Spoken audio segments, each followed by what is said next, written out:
இந்த வீடியோ பதிவில் நம்ம பார்க்க போகிற முக்கியமான டாபிக் என்னன்னு பார்த்தீங்கன்னா நிதி ஆயோக் தான் நம்ம பார்க்க போகிறோம். நிதி ஆயோக் ஸ்கூல் புக்ஸில் 12th ஸ்டாண்டர்ட் பாலிட்டி புக்லேயும் எக்கனாமிக்ஸ் 12th ஸ்டாண்டர்ட் எக்கனாமிக்ஸ் புக்ஸ்லேயும் வந்து பார்த்தீங்கன்னா கொஞ்சம் பாயிண்ட் வந்து கொடுத்துருப்பாங்க. அது ரொம்ப இம்பார்ட்டன்ட் பாயிண்ட் தான். ஓகேங்களா, ஸ்கூல் புக் ரிலேட்டடாக நம்ம இங்கே பார்க்க போகிற வீடியோவில் ஸ்கூல் புக்ஸ் ரிலேட்டடாக இல்லாத எக்ஸ்ட்ரா இன்ஃபர்மேஷன். ஓகேங்களா, ஸோ எங்கிருந்தாலும் நம்ம எடுத்துருக்கோம் அப்படின்னா நிதி ஆயோக்கோட அஃபீஷியல் வெப்சைட். ஸோ அதோட மெம்பர்ஸு அப்புறம் வந்து லீடர்ஸ்லாம் யார், இப்போ கரண்ட்டில் யார் இருக்கா அப்படிங்கிற அந்த இன்ஃபர்மேஷன் ப்ளஸ் வந்து பார்த்திங்கன்னா அதோட அப்டேஷன் எல்லாமே எக்கனாமிக்ஸ் டைம்ஸில் தான் வந்து பார்த்திங்கன்னா கரண்ட் அஃபேர்ஸாக நம்ம பார்க்குறது இன்றைக்கி நம்ம எக்ஸாமுக்கு யூஸ்ஃபுல்லாக இருக்கும். ஸோ எக்கனாமிக்ஸ் டைம்ஸ் பேப்பரில் இதை பற்றின டீட்டெயில்ஸ் இருக்கிற எல்லா இன்ஃபர்மேஷன் நம்ம எடுத்து தொகுத்து இங்கே நம்ம வந்து கொடுத்துருக்குறோம். ஒரு அப்டேஷன், அதாவது நிதி ஆயோக் ஸ்கூல் புக்ஸில் நீங்கள் பார்த்துருப்பீங்க.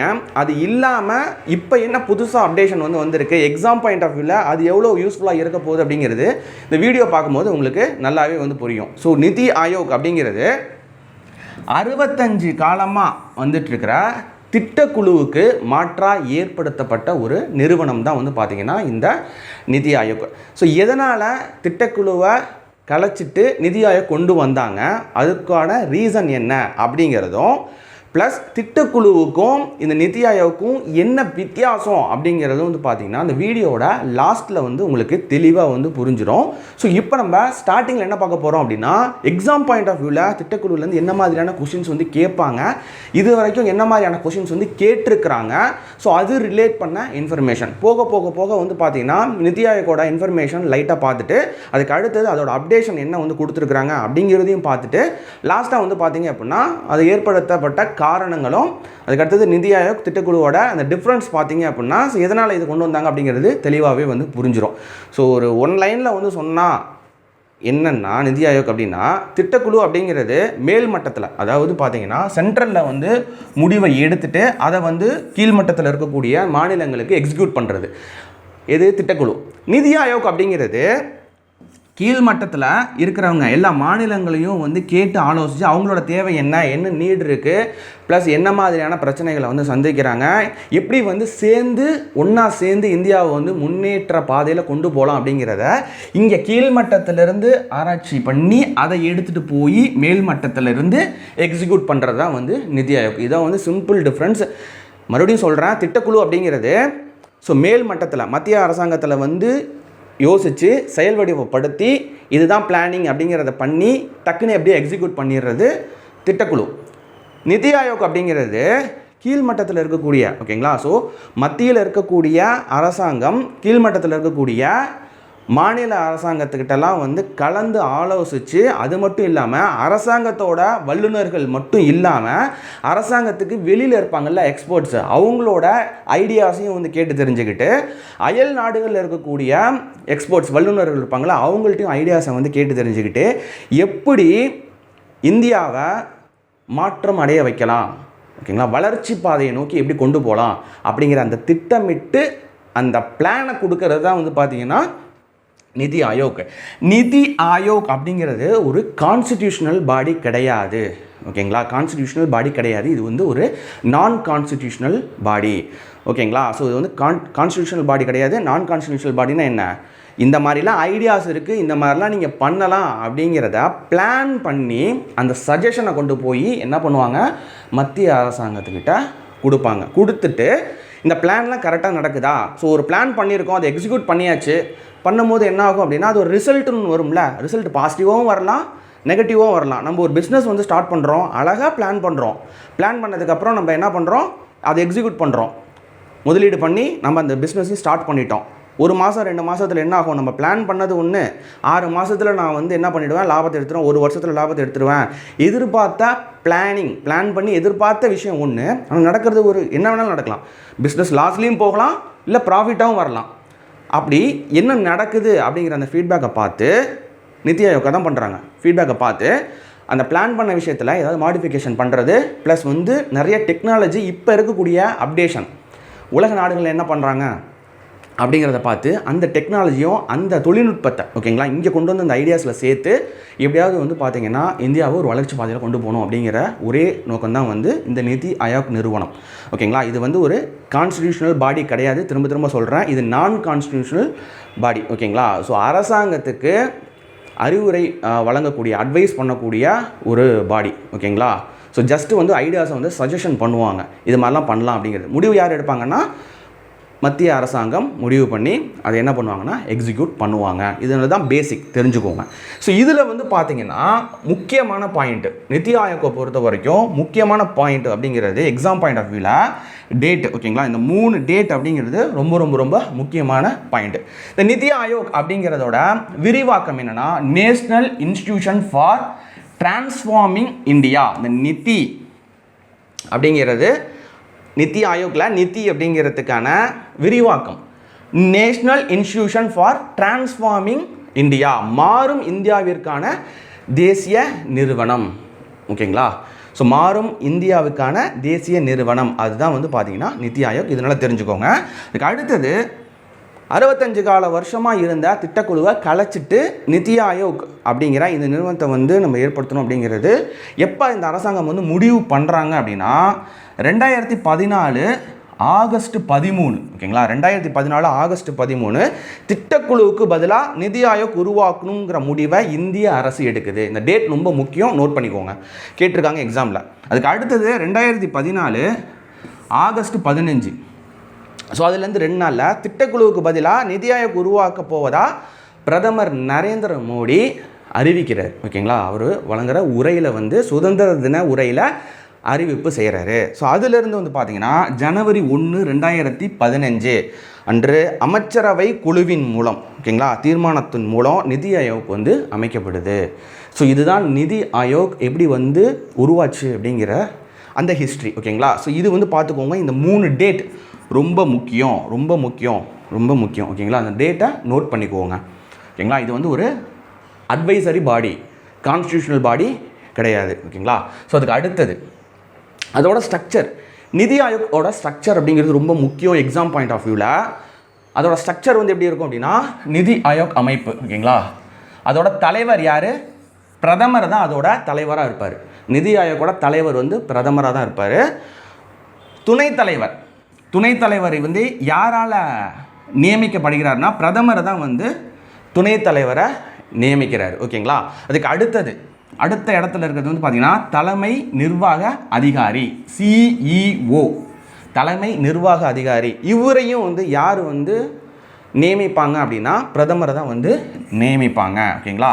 ஸோ அதுக்கு கீழே வந்து பார்த்திங்கன்னா முழு நேர உறுப்பினர்கள், பகுதி நேர உறுப்பினர்கள், அலுவல் சாரா உறுப்பினர்கள்னு சொல்லிட்டு இருப்பாங்க.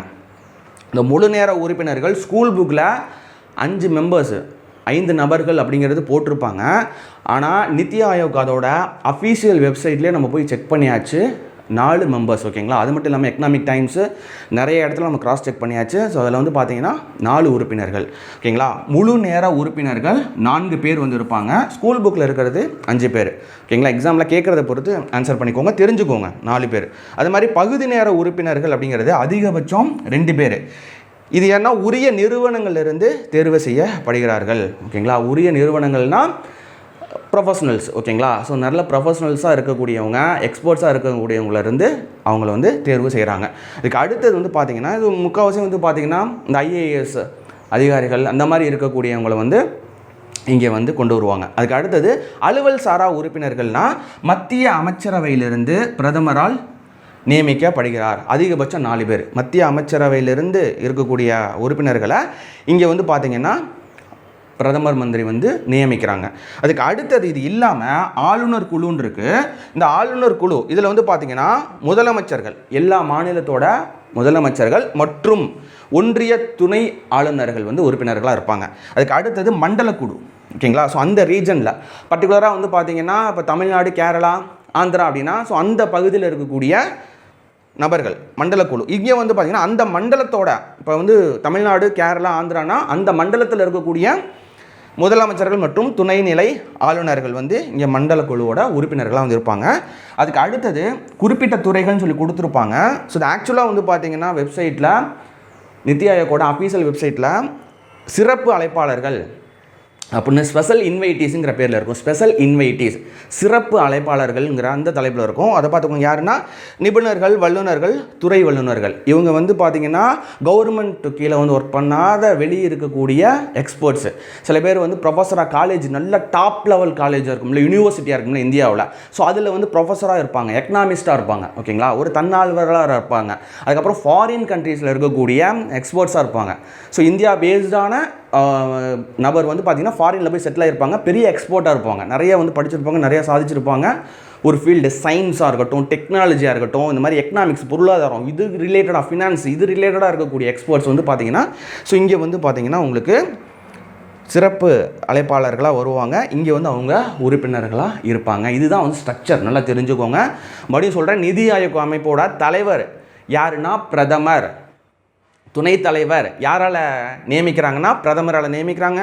அதே மாதிரி தலைமை நிர்வாக அதிகாரி சிஇஓ யாரால் நியமிக்கிறாங்கன்னா பிரதமரால் நியமிக்கிறாங்க. அதுக்கு அடுத்தது முழு நேர உறுப்பினர்கள் ஸ்கூல் புக்கில் 5 இருக்கும், இங்கே 4 தான். அதை பார்த்துக்கோங்க. பகுதி நேர உறுப்பினர்கள் அதிகபட்சம் 2 உரிய நிறுவனங்களிலிருந்து தேர்வு செய்யப்படுகிறார்கள். அது மாதிரி அலுவல் சாரா உறுப்பினர்கள் அப்படிங்கிறது அதிகபட்சம் 4 பேர். இங்கே கேபினட் மினிஸ்டர், ஓகேங்களா, மத்திய அமைச்சரையிலிருந்து பிரதமரால் நியமிக்கப்படுறவங்க இங்கே வந்து இருப்பாங்க. அது மட்டும் இல்லாமல் அடுத்த சில உறுப்பினர்கள் நம்ம இங்கே பார்த்தோம், ஓகேங்களா. நெக்ஸ்ட் வந்து பாருங்கள், இதோட அஃபீஷியல் வெப்சைட் அப்படிங்கிறது நிதி ஆயோக். நிதி ஆயோக்கில் ஏதாவது சேஞ்சஸ் வருது அப்படின்னா நம்ம எதில் போய் பார்த்துக்கணும் அப்படின்னா, உறுப்பினர்கள் யாரையும் இன்க்ளூட் பண்ணுறாங்க இல்லை எக்ஸ்க்ளூட் பண்ணுறாங்க, யாரும் மாறுறாங்க அப்படிங்கிற எல்லா இன்ஃபர்மேஷனும் இந்த அஃபீஷியல் வெப்சைட்டில் இருக்குது. அஃபீஷியல் வெப்சைட் போனீங்கன்னா வெர்டிகல்ஸ் அப்படிங்கிற ஒரு காலம் இருக்கும். அந்த வெர்டிகல்ஸை கிளிக் பண்ணிங்கனாலே எத்தனை பேர் இருக்காங்க, அவங்களோட பர்சனல் அசிஸ்டன்ட் யார், அவங்களோட ஒர்க் என்ன, அவங்களோட ஃபோன் நம்பர்லேருந்து எல்லாமே இருக்கும். அப்பப்போ நீங்கள் என்ன பண்ணிக்கலாம், அப்டேட் வந்து பண்ணிக்கலாம், ஓகேங்களா. ஸோ அதுக்கு அடுத்தது தலைவர். இப்போ கரண்ட்டில் யார் இருக்கா, நிதி ஆயோக்கோட தலைவர் யார், துணைத் தலைவர் யார், அப்புறம் சிஇஓ யார் அப்படிங்கிறத பார்க்க போகிறோம். இப்போ கரண்ட்டில், இப்போ ப்ரெசென்ட்டில் யார் இருக்கா அப்படிங்கிறத பார்க்க போகிறோம். ஸோ இது எந்த ஒரு இடத்துலையும் வந்து மென்ஷன் ஆகாது, இந்த வெப்சைட்டில் மட்டும்தான் இருக்கும். ப்ளஸ் இதோட அப்டேஷனில் எங்கே பார்க்கலான்னா, கரண்ட் அஃபேர்ஸாக நீங்கள் எக்கனாமிக்ஸ் டைம்ஸ் அந்த பேப்பரில் வந்து பார்த்திங்கன்னா இதோட டீட்டெயில் வந்து வந்துட்டுருக்கும், ஓகேங்களா. டீம் இந்தியா இவங்க இதெல்லாம் பார்க்க போகிறோம். ஸோ என்ன முடிவு எடுப்பாங்க, ஸோ அந்த இவங்க செயல்படுத்துகிற திட்டம் என்ன ஆரம்பிக்கிறாங்க, எல்லா விஷயமும் அந்த எக்கனாமிக்ஸ் டைம்ஸில் வந்து கொடுத்துட்டே வந்துட்டுருப்பாங்க, ஓகேங்களா. ஸோ தலைவர் யாருன்னா நம்ம பிரதமர் நரேந்திர மோடி. நிதி ஆயோக் ஆரம்பித்த காலத்திலிருந்து தலைவர் வந்து பார்த்திங்கன்னா நரேந்திர மோடி. நிதி ஆயோக்கோட முதல் தலைவர் யார் அப்படிங்கிற ஒரு கொஷின் வந்ததுன்னா அது யாருன்னா நரேந்திர மோடி. நோட் பண்ணிக்கோங்க, முதல் தலைவர். அது நம்ம பார்க்க போகிறோம். அடுத்தது துணைத் தலைவர். இப்போ கரண்ட்டில் யார் இருக்கான்னா சுமன் கே பெர்ரி, ஓகேங்களா. ஆனால் சுமன் பெர்ரி அப்படிங்கிறது மென்ஷன் பண்ணியிருப்பாங்க. ஆக்சுவலாக வந்து அவரோட வெப்சைட்டில் நம்ம பார்க்கும்போது சுமன் கே பெர்ரி அப்படிங்கிறது வரும். சுமன் பெர்ரினாலும் சுமன் கே பெர்ரினாலும் இவர் தான் வந்து பார்த்திங்கன்னா இப்போ கரண்ட்டில் இருக்கக்கூடிய நடைமுறையில் இருக்கக்கூடிய துணைத் தலைவர், ஓகேங்களா. அதுக்கு அடுத்து தலைமை நிர்வாக அதிகாரி சிஇஓ.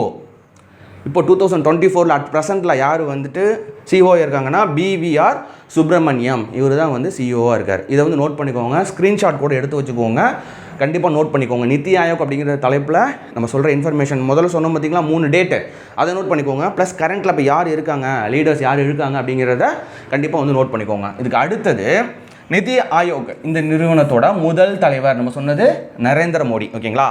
துணைத் தலைவர், முதல் துணைத் தலைவர் யாருன்னா அரவிந்த் பனகாரியா, ஓகேங்களா. அரவிந்த் பனகாரியா தான் நிதி ஆயோக்கின் முதல் துணைத் தலைவர். 2வது துணைத் தலைவர் ராஜீவ் குமார். 3வது துணைத் தலைவர் சுமன் கே பெர்ரி. இப்போ கரண்ட்டில் இருக்கிற சுமன் பெர்ரி வந்து 3வது துணைத் தலைவர். இது முக்கியமான இன்ஃபர்மேஷன். முக்கியமான இன்ஃபர்மேஷன். இந்த இன்ஃபர்மேஷன் ஈவன் நிதி ஆயோக் வெப்சைட்டில் கூட கிடையாது, ஓகேங்களா. இது நம்ம வந்து நியூஸ் சேனல்ஸ்லேருந்து நம்ம வந்து கலெக்ட் பண்ணோம். ப்ளஸ் வந்து பார்த்திங்கன்னா எக்கனாமிக்ஸ் டைம்ஸ்லேருந்து நம்ம கலெக்ட் பண்ணோம். நோட் பண்ணிக்கோங்க. அரவிந்த் பனகாரியா முதல் துணைத் தலைவர், 2வது துணைத் தலைவர் ராஜீவ் குமார், 3வது துணைத் தலைவர் சுமன் கே பெர்ரி, ஓகேங்களா. அடுத்தது தலைமை நிர்வாக அதிகாரி சிஇஓ. முதல் சிஇஓ யாருன்னு பார்த்தீங்கன்னா சிந்து ஸ்ரீ குல்லார் தான் வந்து பார்த்திங்கன்னா நிதி ஆயோக்கோட முதல் சிஇஓ, தலைமை நிர்வாக அதிகாரி. அதுக்கு அடுத்தது பார்த்திங்கன்னா அமிதாப் காந்த். அதுக்கு அடுத்தது 3வது பரமேஸ்வரன் ஐயர். இப்போ இவர் மாதிரி பிவிஆர் சுப்பிரமணியம். அட் ப்ரெசன்ட் 2024 இப்போ இருக்கிறது வந்து பார்த்தீங்கன்னா சிஓ யாருன்னா பிவிஆர் சுப்பிரமணியன், ஓகேங்களா. இதையும் வந்து நோட் பண்ணிக்கோங்க. க்ரனாலஜிக்கல் ஆர்டர் கொஸ்டின்ஸ் வந்து வர்றதுக்கு கூட வாய்ப்பு இருக்குது. நிதி ஆயோக்கோட க்ரோனாலஜிக்கல் ஆர்டர் சிஇஓ அப்படிங்கிறது கேட்பாங்க. ஓகேங்களா, வரிசைப்படுத்தி கூறுன்னு சொல்லுவாங்களா, ஸோ அது வந்து கேட்பாங்க. அது மாதிரி கேட்குறது கூட வாய்ப்பு இருக்குது. நோட் பண்ணிக்கோங்க. நிதி ஆயோக் அப்படிங்கிறது சிலபஸில் இருக்கக்கூடிய முக்கியமான டாபிக். தனியாகவே நிதி ஆயோக்னு கொடுத்துட்டாங்க. அப்போ அந்த அளவுக்கு நம்ம இம்பார்ட்டன்ஸ் கொடுத்து பார்க்கணும் அப்படின்னு பாருங்கள். கட்டாயம் இதுலேருந்து கொஷின்ஸ் வரும். ஓகேங்களா, ஸோ அதுக்கு அடுத்தது நிதி ஆயோக்கின் கீழ் உள்ள செயல்பாடுகளை 4 முக்கிய பகுதிகளாக நம்ம பிரிக்கலாம். ஓகேங்களா, ஸோ 4 ஹெட்ஸாக வந்து பிரிக்கிறாங்க நிதி ஆயோக் கீழே இருக்கிற செயல்பாடுகளை. ஸோ ஒன்று வந்து பார்த்தீங்கன்னா கொள்கை மற்றும் நிரல் கட்டமைப்பு. ஓகேங்களா, பாலிசி மேக் பண்ணுறது, பாலிசி என்ன கொள்கையை வந்து அரசாங்கம் வந்து உருவாக்க சொல்கிறாங்களோ அந்த கொள்கையை வந்து உருவாக்குறது. அது ஒரு கட்டமைப்பை உருவாக்கி தானே இவங்க தானே என்ன பண்ணுறாங்க, அரசாங்கத்திற்கு கொடுக்குறாங்க, இப்படிலாம் பண்ணலாம், பிளான் பண்ணலாம் அப்படிங்கிறது. ஸோ அந்த கொள்கை மற்றும் நிரல் கட்டமைப்புங்கிறது policy and programme framework. ஓகேங்களா, அதுக்கு அடுத்தது கூட்டுறவு கூட்டாட்சி, கோஆப்ரேட்டிவ் ஃபெடரலிசம் அப்படிங்கிறது தன்னிச்சையாக முடிவு பண்ணாமல் என்ன பண்ணுறாங்க, நான் ஏற்கனவே சொன்னது கீழேருந்து மேலே அப்படிங்கிறதுனா மாநிலங்களையும் வந்து இணைச்சிட்டு அவங்களோட என்ன நீட் இருக்குது, எப்படிலாம் மாற்றலாம் அப்படிங்கிறது அவங்களையும் வந்து கலந்து ஆலோசித்து தான், அங்கேயும் நிறைய வல்லுநர்கள் இருப்பாங்க. ஸோ அவங்களையும் கலந்து ஆலோசித்து தான் வந்து பார்த்திங்கன்னா இந்த இன்ஃபர்மேஷன் வந்து மேலே எடுத்துகிட்டு போவாங்க. அப்போ வந்து கூட்டுறவு கூட்டாட்சி. அடுத்தது கண்காணிப்பு மற்றும் மதிப்பீடு, மானிட்டரிங் அண்ட் எவாலுவேஷன் அப்படிங்கிறது பிளானை போட்டாச்சு, பிளானை எக்ஸிக்யூட் பண்ணியாச்சு, அது கரெக்டாக நடக்குதா. நான் ஏற்கனவே சொன்னேன்ல, பிஸ்னஸ் ஸ்டார்ட் பண்ணியாச்சு, பிஸ்னஸ் வந்து பார்த்துட்ருக்கோம், அது வந்து பாசிட்டிவாக வருதா இல்லை நெகட்டிவாக வருதா அப்படிங்கிறத மானிட்டர் பண்ணணும், கரெக்டாக போகுதான்னு மானிட்டர் பண்ணணும். அதுக்கு அடுத்தது ஃபீட்பேக், என்ன இப்படி போயிட்டுருக்கு, அதோட ரிசல்ட் என்ன, ஏதாவது சேஞ்சஸ் பண்ணணுமா, இப்படியே நம்ம ஏன்னா இந்த நிதி ஆயோக் அப்படிங்கிறது 5 ஆண்டு திட்டம் மாதிரி கிடையாது, லாங் டேர்ம் விஷன். ஓகேங்களா, ஒரு 7 இயர்ஸ், ஒரு 8 இயர்ஸ், ஓகே 15 இயர்ஸ் அப்படிங்கிறது மாதிரி ஒரு லாங் டைம் கோலில், லாங் டைம் விஷனில் வந்து எடுத்துகிட்டு வருவாங்க. ஸோ அப்போ ஏதாவது சேஞ்சஸ் இருக்குது அப்படின்னா சின்ன இம்ப்ரூவ்மெண்ட் வந்து 1 இயர்லேயே தெரிய ஆரம்பிக்கணும். ஓகேங்களா, ஸோ அப்படி தெரிஞ்சால் தான் வந்து அதை கன்டினியூ பண்ணுற மாதிரி இருக்கும். ஸோ அப்போ ஏதாவது, ஏன்னா அதுக்குன்னு பட்ஜெட் ஒதுக்கி அதுக்குன்னு நம்ம காசை போட்டுட்டு வீணாயிடக்கூடாது. வெளிநாட்டு நிறுவனத்தோட காசையும் நம்ம வந்து இங்கே போடுறோம் நாடோட முன்னேற்றத்துக்காக. ஸோ அப்போ ரொம்ப கண்காணிப்பாக இருக்கணும். ஓகேங்களா, இதுக்கு தான் வந்து இங்கே நம்ம துறை சார்ந்த வல்லுநர்கள் ப்ளஸ் வந்து வெளிநாட்டில் இருக்கக்கூடிய துறை சார்ந்த வல்லுநர்கள்லாம் கலந்து ஆலோசனை முடிவெடுக்கிறதுக்கான ரீசன் வந்து பார்த்திங்கன்னா ஃபெயிலியர்ஸ் வந்து பார்த்துடக்கூடாது அப்படிங்கிறதுக்காக. ஓகேங்களா, இப்போ கண்காணிக்கணும், மதிப்பீடு பண்ணணும். நம்மளே வந்து ஏதாவது ஒரு ஒர்க் பண்ணாலும் சரி, நம்ம பிளான் பண்ணுறோம், படிக்கிறோம், பிளான் பண்ணுறோம், அதோட ஃபீட்பேக் என்ன ரிசல்ட் வந்தது, ஒரு டெஸ்ட் போட்டு பார்த்தா என்ன ரிசல்ட் வருது, அப்படி இல்லைனா கொஞ்சம் மாற்றலாம் பிளானை அப்படிங்கிறது பண்ணுவீங்களா. ஸோ அதே சேம் எவ்வளோ பெரிய இந்தியாவுக்கும் வந்து ஃப்ரேம் ஒர்க் பண்ணி அதை எக்ஸிக்யூட் பண்ணும்போது கரெக்டாக மானிட்டர் பண்ணிவிட்டு, ஏதோ போட்டாச்சு நடந்துருச்சு அப்படின்னு இருக்காமல் அதை கரெக்டாக மானிட்டர் பண்ணிகிட்டே இருக்கணும். ஓகேங்களா, அதுக்கு அடுத்தது இது ரொம்ப முக்கியமான பாயிண்ட்டு, திங்க் டேங்க், அறிவு மற்றும் புத்தாக்க மையம், think tank and knowledge and innovation hub. Think tank அப்படின்னா இந்த நிதி ஆயோக் ஒரு சிந்தனை குழுவாக செயல்படும். அரசுக்கு ஒரு சிந்தனை குழு, ஐடியாஸை கொடுப்பாங்க. ஏற்கனவே சொன்னது தான், சஜஷன் பண்ணுவாங்க, ஐடியாஸை வந்து கொடுப்பாங்க. யாரை வச்சு, நிறைய துறை வல்லுநர்கள், முதலமைச்சர்கள், மாநிலங்களோட அவங்களோட ஈடுபாடு எல்லாமே இருக்கும். ஓகேங்களா, ஸோ அவங்க வந்து ஒரு ஐடியாஸை வந்து கொடுப்பாங்க. திங்க் டேங்க், இது நோட் பண்ணிக்கோங்க. அதுக்கடுத்து நாலேஜ் அண்ட் இனோவேஷன் ஹப்னா பழைய பஞ்சாங்கத்தை பாடாமல் புது டெக்னாலஜி என்ன இருக்குது, என்ன அப்டேஷன் இருக்குது, அந்த டெக்னாலஜியை வச்சு, அந்த தொழில்நுட்பத்தை வச்சு நம்ம எப்படி வளர்ச்சி பாதையில் கொண்டு போகலாம் அப்படிங்கிறது தான். ஓகேங்களா, ஸோ இது ரெண்டும் ரொம்ப முக்கியம். ஓகேங்களா, அப்போ நிதி ஆயோக் அப்படிங்கிறது 4 ஹெட்ஸாக பிரிக்கலாம், 4 முக்கிய பகுதிகளாக பிரிக்கலாம். இது எல்லாமே வந்து பார்த்திங்கன்னா இன்டர் ரிலேட்டடாக இருக்கும். எங்கன்னா நிதி ஆயோக் வெப்சைட்டில் இருக்குது. ஓகேங்களா, ஸோ அதை நம்ம இங்கே பிரித்து வந்து கொடுத்துருக்கோம். நியூஸ் பேப்பர்ஸில் டைரெக்டாக இது வந்து 4 வந்து பிரித்து கொடுத்துருப்பாங்க. இது வந்து நோட் பண்ணிக்கோங்க. அதுக்கு அடுத்தது நிதி ஆயோக் ஹப்ஸ், 2 ஹப் இருக்குது. ஒன்று டீம் இந்தியா ஹப். ஓகேங்களா, இன்னொன்று நாலேஜ் அண்ட் இனோவேஷன் ஹப். ஓகேங்களா, டீம் இந்தியா அறிவு மற்றும் கண்டுபிடிப்பு மையம். டீம் இந்தியா அப்படிங்கிறது ஜஸ்ட் கூகுள் பண்ணி பார்த்தீங்கன்னா, இமேஜஸில் போய் பார்த்தீங்கன்னா பிரதமர் மோடி வந்து உட்காந்துருப்பாங்க, அதுக்கப்புறம் அவங்க மெம்பர்ஸ்லாம் உட்காந்துருப்பாங்க, ஏகப்பட்ட பேர் கச்சன்னு ஒரு ஹாலில் வந்து உட்காந்துருக்கிற மாதிரி இருப்பாங்க. ஓகேங்களா, ஸோ அப்போ அவங்க எடுத்துகிட்டு வர அந்த சஜஷனை இவங்க கலந்து ஆலோசித்து முடிவு பண்ணுறது அப்படிங்கிறது டீம் இந்தியா. ஓகேங்களா, டீம் இந்தியா அப்படிங்கிறது நிறைய நீங்கள் நியூஸ் பேப்பர்ஸில் பார்த்துருக்கலாம். டீம் இந்தியா அப்படிங்கிறது எல்லாருமே கலந்து ஆலோசித்து மத்திய மற்றும் மாநில மற்றும் எக்ஸ்பர்ட்ஸ் வந்த வல்லுநர்கள்லாம் இருக்காங்களா, அவங்களாம் சேர்ந்து எடுத்துகிட்டு வர அந்த முடிவு. ஓகேங்களா, ஸோ அதை வந்து அதுதான் டீம் இந்தியா. அந்த ஹோல் நெட்வொர்க்கே சேர்த்து தான் டீம் இந்தியா. ஓகேங்களா, என்ன இது மத்திய அரசாங்கத்துடன் இந்திய மாநிலங்களின் பங்கேற்பிற்கு வழிவகுக்கிறது. ஏற்கனவே சொன்னது மாதிரி மத்திய அரசு மட்டும் முடிவு எடுக்கலை, இங்கே மாநிலங்களையும் பங்கேற்க வைக்கிறாங்க. கீழ்மட்டத்திலேருந்து மேலே. ஓகேங்களா, கீழேருந்து மேலே அப்படிங்கிறது ஏற்கனவே சொல்லியிருந்தோம். அதுக்கான இது வந்து இதுதான். ஓகேங்களா, அடுத்தது நாலேஜ் அண்ட் இனோவேஷன் ஹப். இது நிறுவனத்தின் சிந்தனை திறன்களை ஊக்குவிக்கிறது. சிந்தனை திறனை ஏற்கனவே என்ன பண்ணோம், இப்போ அப்டேஷன் என்ன டெக்னாலஜி வந்து இன்டியூஸ் பண்ணுறது உள்ள, என்ன டெக்னாலஜி உள்ளே கொண்டு வர்றது அப்படிங்கிறது நிறைய ஐடியாஸை வந்து கொடுக்கணும். ஒவ்வொருத்தரும் ஒவ்வொரு கருத்தை வந்து சொல்லலாம். ஆனால் இந்த கரெக்டான கருத்துக்கள்லாம் வந்து பார்த்திங்கன்னா அது ஒரு ஐடியாவோ ஒரு ஃப்ரேமுக்கு அதை வச்சு ஒரு பாலிசி மேக் பண்ணால் தான் அந்த பாலிசி வந்து வெற்றி அடையும். ஓகேங்களா? அப்போ ஐடியாஸை வந்து இங்கே கொடுத்துட்டே இருப்பாங்க. எப்படிலாம் கொடுக்கலாம் அப்படிங்கிறது தான் வந்து பார்த்திங்கன்னா இந்த நாலேஜ் அண்ட் இனோவேஷன் ஹப். ஓகேங்களா? 2 ஹப் ரொம்ப முக்கியம். அதுக்கு அடுத்தது நிதி ஆயோக்கில் நிறையா விங்ஸ், ஓகேங்களா, நிறையா பிரிவுகள். நிதி ஆயோக்கில் ஏகப்பட்ட பிரிவு இருந்தாலும் இந்த பிரிவுகள் அப்படிங்கிறது ரொம்ப ரொம்ப முக்கியம். 3 பிரிவு. ஒன்று ஆராய்ச்சி பிரிவு, ஆலோசனை பிரிவு, டீம் இந்தியா. இந்த பிரிவு அதாவது research wing, consultancy wing, team India wing. இந்த 3 பிரிவு ரொம்ப முக்கியம். இது நம்ம எக்கனாமிக்ஸ் டைம்ஸ்லேருந்து எடுத்தோம். இந்த டீட்டெயில் எக்கனாமிக்ஸ் டைம்ஸ் பேப்பர்லேருந்து இந்த டீட்டெயில் வந்து எடுத்தோம். ஓகேங்களா? இந்த ஆராய்ச்சி பிரிவு அப்படிங்கிறது என்னென்னா உயர்மட்ட வல்லுநர்கள், ஓகேங்களா, ஹை கிரேடில் இருக்கக்கூடிய ப்ரொஃபஷனல்ஸு. நான் சொன்ன எக்கனாமிஸ்டாக இருப்பாங்க, ஒரு ப்ரொஃபஸராக இருப்பாங்க, ஒரு துறையில் பெரிய வல்லுநராக இருப்பாங்க. ஸோ அந்த வல்லுநர்கள் மற்றும் அறிஞர்களின் அவங்களோட ஐடியாஸ் இருக்குது பார்த்தீங்களா, அதை எடுத்துகிட்டு வந்து இங்கே கொடுக்குறது தான் வந்து பார்த்திங்கன்னா ஆராய்ச்சி பிரிவு. ஆராய்ச்சி பண்ணி என்ன பண்ணலாம், அந்த சிந்தனைகளை வந்து உருவாக்கி இங்கே வந்து கொடுக்கணும். ஓகேங்களா? ஸோ அந்த பிரிவு இருக்குது. அதுக்கு அடுத்தது இது வந்து ஆராய்ச்சி பிரிவு. அடுத்தது ஆலோசனை பிரிவு. இங்கே மத்திய மாநில அரசுக்கு தேவையான, ஓகேங்களா, மத்திய மாநில அரசு இருக்குன்னா அந்த மத்திய மாநில அரசுக்கு சில ஐடியாஸை வந்து கொடுக்கணும். அப்போ யார் கொடுப்பா? ஸோ அங்கே வந்து பார்த்திங்கன்னா ஐஏஎஸ் ஆஃபீஸர் இருப்பாங்க, ஸோ இந்த செக்ரட்டரியாக இருப்பாங்க. ஸோ அவங்கெல்லாம் வந்து பார்த்திங்கன்னா எல்லாமே ஹை கிரேட் ப்ரொஃபஷனல்ஸாக இருப்பாங்க. ஓகேங்களா? ஸோ அவங்க வந்து ஐடியாஸை வந்து கொடுப்பாங்க. இது வந்து பார்த்திங்கன்னா ஆலோசனை பிரிவு. அடுத்தது டீம் இந்தியா விங்கு. அதாவது ஒவ்வொரு மாநிலம் மற்றும் அமைச்சகத்தின் பிரதிநிதிகளை உள்ளடக்கியது. அப்புறம் தேசிய ஒத்துழைப்புக்கான நிரந்தர தளமாக இருக்குது. இதுதான் வந்து பார்த்திங்கன்னா நம்ம டீம் இந்தியா அப்படிங்கிறத சொன்னது. ஏற்கனவே சொல்லியிருந்தோம் டீம் இந்தியான்னு. லாஸ்ட் ஹப்பு வந்து பார்த்தோம் பார்த்தீங்களா, சேம் அதே கான்செப்ட் தான் இங்கேயும் வந்து பொருந்தோம். இங்கே தெரிஞ்சுக்க வேண்டியது என்ன அப்படின்னா நிதி ஆயோக்கோட ஸ்பெஷலைஸ்டு விங்கு, ஓகேங்களா, நிதி ஆயோக்கோட சிறப்பு பிரிவுகள் 3 ரொம்ப முக்கியம். ஒன்று ஆராய்ச்சி, இன்னொன்று ஆலோசனை, இன்னொன்று டீம் இந்தியா. ஓகேங்களா? இதை மட்டும் நோட் பண்ணிக்கோங்க, ஜஸ்ட் என்னென்னு தெரிஞ்சுக்கோங்க. அதுக்கு அடுத்தது நிதி ஆயோக்கோட பணிகள், அதோட ஒர்க்கு என்ன. நிதி ஆயோக் அப்படிங்கிறது நம்ம ஸ்டார்டிங்லேயே லைட்டாக சொல்லியாச்சு, பிரீஃபாக வந்து சொல்லியாச்சு. இப்போ என்ன அப்படிங்கிறது பார்க்க போகிறோம். இங்கே கூட்டுறவும் போட்டி அடைப்பீடலான கூட்டாட்சியம். ஓகேங்களா? அதாவது தன்னிச்சையாக வந்து மத்திய அரசு மட்டும் முடிவு எடுக்காமல் மாநிலங்களோட அவங்களோட கருத்துக்களையும் உள்வாங்கணும். அதுக்கு என்னெல்லாம் வழிமுறை பண்ணலாம், ஸோ அவங்கள எப்படி வந்து இதில் பார்ட்டிசிபேட் பண்ண வைக்கலாம் அப்படிங்கிறது வந்து பார்த்திங்கன்னா இந்த ஃபஸ்ட்டு பாயிண்ட்டு. அதுக்கு அடுத்தது நாட்டின் நிகழ்வுகளின் மாநிலங்களை பங்கெடுக்க வைத்தல். ஓகேங்களா? இல்லை கட்டாயமாக வந்து பார்த்திங்கன்னா மாநிலங்களையும் பங்கெடுக்க வைக்கணும். ஏன்னா அவங்களுக்கு ஒரு நீட் இருக்கும், அவங்க ஒரு ஐடியாஸ் வச்சுருப்பாங்க. ஏன்னா அங்கே உள்ள மத்திய அரசு, அந்த அரசாங்கத்தில் இருக்கக்கூடிய மேல்மட்டத்தில் இருக்கக்கூடியவங்க வந்து பார்த்திங்கன்னா உங்களுக்கு ஒரு முடிவு எடுக்கிறாங்கன்னா இது அந்த திட்டம் அதோட பயன் வந்து அடிமட்டத்தில் இருக்கக்கூடிய, அதாவது இந்தியாவில் இருக்கிற ஒவ்வொரு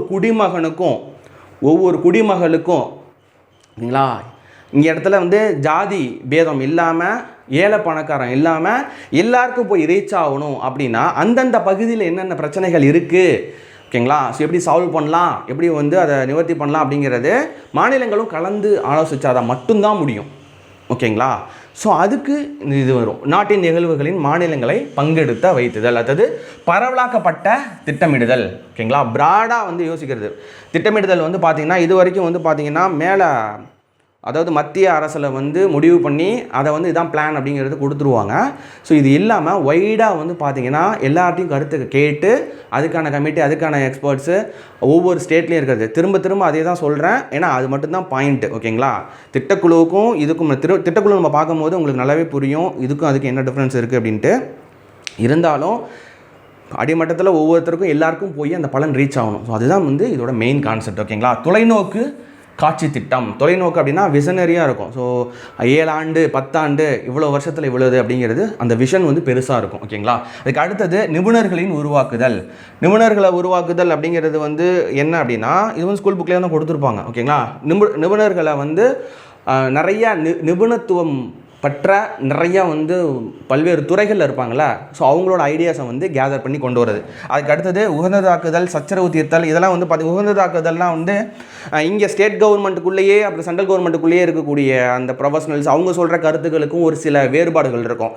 அது எதுவும் வந்து பெரிய பிரச்சனை ஆகாமல் அது என்னன்னு கேட்டு சால்வ் பண்ணி அதில் கரெக்டான இன்ஃபர்மேஷன் என்னவோ அதை எடுத்து எக்ஸிக்யூட் பண்ணுறது. ஓகேங்களா. சச்சரவு தீர்த்துதல் அப்படிங்கிறது ஸ்டேட் கவர்மெண்ட்டுக்கும் சென்ட்ரல் கவர்மெண்ட்டுக்கும். ஓகேங்களா. இதுக்கு முன்னாடி பார்த்தது வந்து ஸ்டேட் கவர்மெண்ட்டுக்கும் சென்ட்ரல் கவர்மெண்ட்டுக்கும் இருக்கக்கூடிய ப்ரொஃபஷனல்ஸ், அவங்க கீழே இருக்கக்கூடிய நிபுணர்கள். இது சச்சரவு தீர்த்தலில் வந்து பார்த்தீங்கன்னா ஸ்டேட் கவர்மெண்ட்டுக்கும் சென்ட்ரல் கவர்மெண்ட்டுக்கும் இவங்க ஒரு திட்டம் ஒன்று சொல்லுவாங்க, அதை வந்து அவங்க அப்போஸ் பண்ணுவாங்க, அவங்க ஒரு திட்டம் சொல்லுவாங்க, இவங்க அப்போஸ் பண்ணுவாங்க. அது மாதிரி இல்லாமல் எது கரெக்டான விஷயமோ அதை எடுத்துகிட்டு வர்றது, அந்த வேலையெல்லாம் வந்து பார்த்திங்கன்னா நிதி ஆயோக் வந்து பண்ணுது. ஓகேங்களா. அப்புறம் வெளி உலக தொடர்பை ஒருங்கிணைத்தல். ஸோ வெளிநாட்டில் நம்ம இந்தியா நாட்டுக்குள்ளே இல்லாமல் வெளிநாட்டில் இருக்கக்கூடிய எக்ஸ்போர்ட்ஸு அவங்களோட இது, அப்புறம் வெளிநாட்டில் இருக்கக்கூடிய நிறுவனங்களோட நிதி நம்ம எடுத்து நம்ம நாட்டு முன்னேற்றத்துக்காக அதை வந்து எப்படி பயன்படுத்தலாம் அப்படிங்கிறது. அந்த இது முதலீடு பண்ணுறாங்க, வெளிநாட்டிலேருந்து கொண்டு வந்து நம்ம நாட்டில் முதலீடு பண்ணுறாங்கன்னா அந்த பணத்தை வந்து எடுத்து அவன் நம்மள்ட்ட தொழில் செஞ்சிட்ருப்பான் நம்ம ஊரில். அவங்க முதலீடு பண்ணுற பணத்தை வந்து இங்கே உள்ள வேலைவாய்ப்புகளிலேருந்து நிறைய திட்டங்களை வந்து அது எப்படி கரெக்டாக பயன்படுத்தலாம் அப்படிங்கிறது இந்த பாயிண்டில் வரும். அதுக்கு அடுத்தது உள்நாட்டு ஆலோசனை வழங்குதல். இது வந்து பார்த்திங்கன்னா திரும்ப அதே தான் சொல்லியிருக்கிறாங்க. உள்நாட்டில் இருக்கக்கூடிய எக்ஸ்பர்ட்ஸுக்கு அதுக்கு அடுத்தது வந்து பார்த்திங்கன்னா மெம்பர்ஸ் எல்லாத்துக்கும் வந்து அட்வைஸ் பண்ணுறது. இது அட்வைசரி போர்டு தான். இது ஆலோசனையை வந்து சஜஷன் பண்ணிகிட்டே இருக்கிறது கரெக்டான விஷயத்தை. ஓகேங்களா. அப்புறம் திறன் உருவாக்குதல், கண்காணித்தல் மற்றும் மதிப்பீடுதலும். திறன் உருவாக்குதல் அப்படிங்கிறது ஸ்கில்ஸை வந்து டெவலப் பண்ணுறது.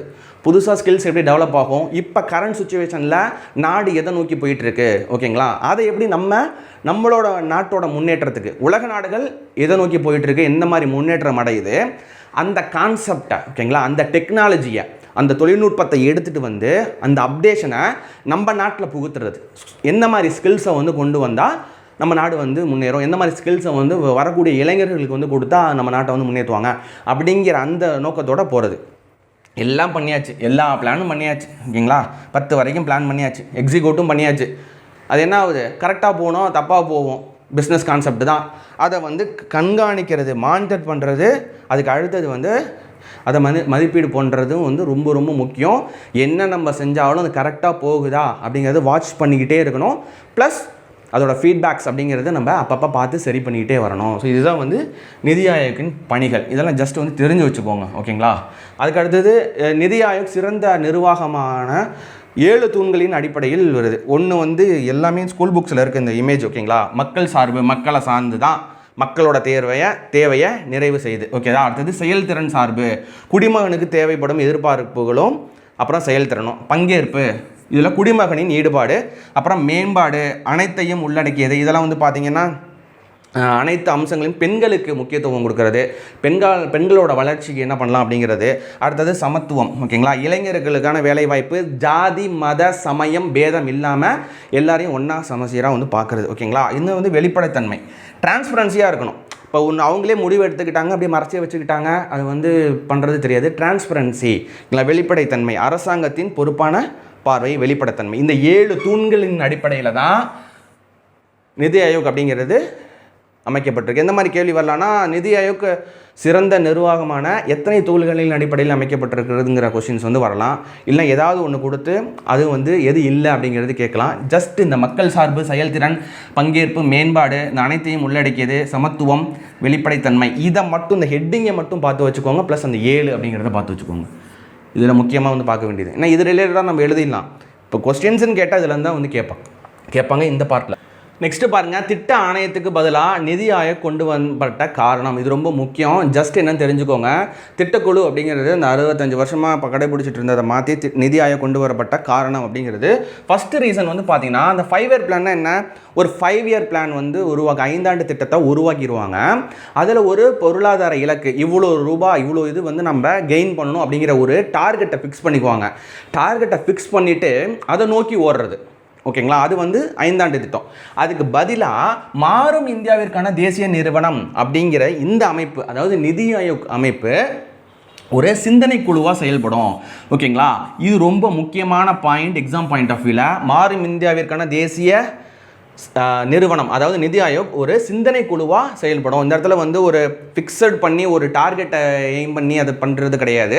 எப்படிலாம் டெவலப் பண்ணலாம் அப்படிங்கிறது long time, 7 years 10 years 15 years அப்படிங்கிறது லாங் டைமில் எப்படிலாம் டெவலப் பண்ணலாம், என்ன மாதிரி ஐடியாஸை வந்து உள்ளே கொண்டு வரலாம், எந்த மாதிரி டெக்னாலஜி உள்ளே கொண்டு வரலாம், வெளிநாட்டிலேருந்து என்ன டெக்னாலஜி உள்ளே கொண்டு வரலாம், என்ன அப்டேட் பண்ணிக்கலாம் அப்படிங்கிறது. ஓகேங்களா. அதுக்கு அடுத்தது நிதி ஆயோக் அமைப்பு இந்தியாவில் இருக்கக்கூடிய எல்லா மாநிலங்கள் அப்புறம் யூனியன் பிரதேசங்கள் அவங்களோட பங்களிப்பும் இதில் இருக்கணும் அப்படின்னு முக்கியமாக சொல்கிறது 2வது பாயிண்ட்டு. அதுக்கு அடுத்தது இதில் மத்திய அரசு மட்டும் இல்லாமல் மாநில அரசும் இதில் நிறைய வந்து வாய்ப்பு கொடுக்குறாங்க. ஓகேங்களா. பங்கேற்கிறதுக்கு வாய்ப்பு வந்து கொடுக்குறாங்க. அதுக்கு அடுத்தது 4வது பாயிண்ட் வந்து பார்த்திங்கன்னா மாநிலத்தோட தேவைகள் ஒன்று இருக்கும்ல. ஸோ ஒவ்வொரு ஏற்கனவே சொன்னது தான், மாநிலத்தோட தேவைகள், ஸ்டேட்டோட நீட்ஸ் அப்படிங்கிறது இருக்கும்.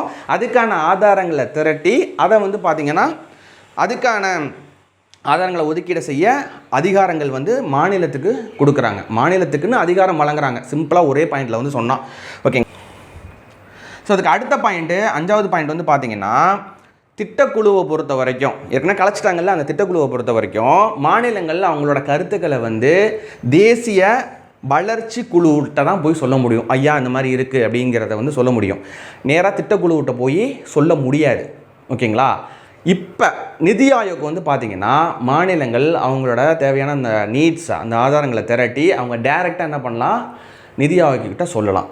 நிதி ஆயோக் திட்டக்குழுவை கலைச்சிட்டு நிதி ஆயோக் கொண்டு வந்த அதுக்கான ரீசன் வந்து பார்த்திங்கன்னா இந்த மாதிரியான கஷ்டங்கள்லாம் இருக்குது, மாநிலங்கள் வந்து பார்ட்டிசிபேட் பண்ண முடியல, மாநிலங்களோட குறைகளை வந்து எடுத்துகிட்டு போக முடியல, இந்த மாதிரியான கஷ்டங்கள்லாம் இருக்குது அப்படிங்கிறதுக்கு தான் மெயினான ரீசன் வந்து பார்த்திங்கன்னா திட்டக்குழுவை கலைச்சிட்டு நிதி ஆயோக் கொண்டு வந்திருக்காங்க. ஜஸ்ட் இதுதான் ஒன்லைன்னா இதான், இதை வந்து தெரிஞ்சுக்கோங்க ரீசனில். அதுக்கு அடுத்தது கடைசியாக நம்ம பார்க்க போகிறது நிதி ஆயோக், அதுக்கு அடுத்தது திட்ட ஆணையம். இதோட வேறுபாடுகள், டிஃப்ரென்ஸு. தலைவர் யாருன்னா நிதி ஆயோக்கில் பிரதமர், திட்ட ஆணையத்துலேயும் பிரதமர் தான் இருப்பார். இதுலேருந்து கொஷின்ஸ் வந்து கேட்குறதுக்கு நிறைய வாய்ப்புகள் இருக்குது, பார்த்துக்கோங்க. துணைத் தலைவர் யாருன்னா பிரதமரால் நியமிக்கப்படுகிறார். ஆனால் திட்ட ஆணையத்தில் துணைத் தலைவர் கேபினட் அமைச்சர் தகுதி கொண்ட ஒருவர் நியமிக்கப்படுவார். ஓகேங்களா. அடுத்தது ஆளுநர் குழு, முதலமைச்சர்கள் மற்றும் துணைநிலை ஆளுநர்களும். இங்கே தேசிய வளர்ச்சி குழு. தேசிய வளர்ச்சி குழுங்கிறது என்ன, இவங்களுக்கு ஏதாவது நீட் இருக்குது, மாநிலத்தில் ஏதாவது ஒரு நீட் இருக்குது, கருத்து ஏதாவது சொல்லணும், ஒரு திட்டத்தை எக்ஸிக்யூட் பண்ணுறாங்கன்னா அந்த கருத்தை போய் டைரெக்டாக நம்ம சொல்ல முடியாது. அவங்க என்ன பண்ணுவாங்க, தேசிய வளர்ச்சி குழுவில் போய் சொல்லணும், அவங்க தான் அதை எடுத்துகிட்டு போவாங்க. ஓகேங்களா. நமக்காக இன்னொருத்தர் சொல்லி சிபாரிசு பண்ணுறது மாதிரி. ஓகேங்களா. அது வந்து திட்ட ஆணையத்தில் இருந்தது. அடுத்தது உறுப்பினர் செயலர், பிரதமரால் நியமிக்கப்படும் தலைமை நிர்வாக அதிகாரி என்று அழைக்கப்படுவார். ஓகேங்களா. உறுப்பினர் செயலர். இந்த இடத்துல வந்து பார்த்தீங்கன்னா செயலர்கள், அது உறுப்பினர் செயலர்கள் வழக்கமான செயல்முறைகளில் கீழ் நியமிக்கப்படுவார்கள். நார்மலாக எப்படி வந்து அப்பாயின்மெண்ட் பண்ணுவாங்களோ அதுதான் இருப்பாங்க. இது வந்து பிரதமரே டைரெக்டாக வந்து அப்பாயின்ட் பண்ணுறாங்க. அவங்கள தலைமை, அது சிஇஓன்னு வந்து அழைக்கிறாங்க. தலைமை நிர்வாக அதிகாரி என்று அழைக்கப்படுகிறார். இந்த ஒரு டிஃப்ரென்ஸ். ஓகேங்களா. இதில் ஒரு டிஃப்ரென்ஸ் இருக்குது, இதில் ஒரு டிஃப்ரென்ஸ் இருக்குது, நோட் பண்ணிக்கோங்க. அதுக்கு அடுத்தது பகுதி நேர உறுப்பினர்கள். தேவையை பொறுத்து தேவையை பொறுத்து அவ்வப்போது பகுதி நேர உறுப்பினர்கள் நியமிக்கப்படுறாங்க. ஆனால் இங்கே திட்ட ஆணையத்தில் பகுதி நேர உறுப்பினர்களை நியமனம் செய்வதற்கான பகுதி வழங்கப்படவில்லை. இதுவும் ஒரு டிஃப்ரென்ஸ் இருக்குது, பார்த்துக்கோங்க. அதுக்கடுத்தது முழு நேர உறுப்பினர்கள். திட்ட ஆணையத்தை விட குறைவான எண்ணிக்கையில் முழு நேர உறுப்பினர்கள் எண்ணிக்கையில் இருக்கும். முழு நேர உறுப்பினர்கள் இங்கே வந்து பார்த்திங்கன்னா 4 பேர்னு சொன்னோம். கடைசி திட்ட ஆணையத்தில் 8 முழு நேர உறுப்பினர்கள் வந்து இருந்தார்கள். இது வந்து முக்கியமான பாயிண்ட் வந்து நோட் பண்ணிக்கோங்க. ஸ்கூல் புக்கில் முழு நேர உறுப்பினர்கள் அப்படிங்கிறது 5 பேர்னு கொடுத்துருப்பாங்க. ஆனால் ஆக்சுவலாக வந்து வெப்சைட்லேயும் நியூஸ் சேனல்ஸ்லேயும் ப்ளஸ் வந்து எக்கனாமிக்ஸ் டைம்ஸ் அந்த பேப்பர்ஸ்லையும் போட்டிருந்த விஷயம் வந்து பார்த்திங்கன்னா 4 அப்படிங்கிறத கொடுத்துருக்குறாங்க. இது வந்து ஒரு தடவை கிராஸ் செக் பண்ணிக்கோங்க, இதை வந்து புரிஞ்சுக்கோங்க. இப்போ நம்ம பார்த்தது எல்லாமே வந்து பார்த்திங்கன்னா ரொம்ப முக்கியமான எக்ஸாம் பாயிண்ட் ஆஃப் வியூவில் வந்து பார்த்தோம். நிதி ஆயோக்னா என்ன, அதோட ஸ்ட்ரக்சர் என்ன, அப்புறம் இப்போ கரண்ட்டில் யாரெல்லாம் லீடர்ஸ் வந்து இருக்காங்க, இதுக்கு முன்னாடி யார் இருந்தாங்க, க்ரோனாலஜிக்கல் ஆர்டர் அது நம்ம தனியாக எடுத்து கொடுத்துருக்கோம். அப்புறம் நிதி ஆயோக்கோட டேட்டு முக்கியமாக இதுலேருந்து தான் கொஷின் வரும்.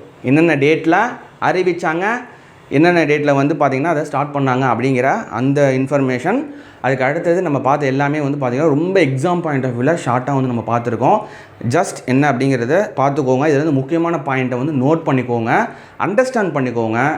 திட்டக்குழுனா என்ன, நிதி ஆயோக்னா என்ன, அதோட டிஃப்ரென்ஸ் நம்ம பார்த்தோம். அதுலேயும் உங்களுக்கு புரிஞ்சிருக்கும். திட்டக்குழு பார்க்கும்போது இன்னும் நல்லா வந்து உங்களுக்கு புரியும். So thank you friends, this is Vijay from துருவம் அகாடமி.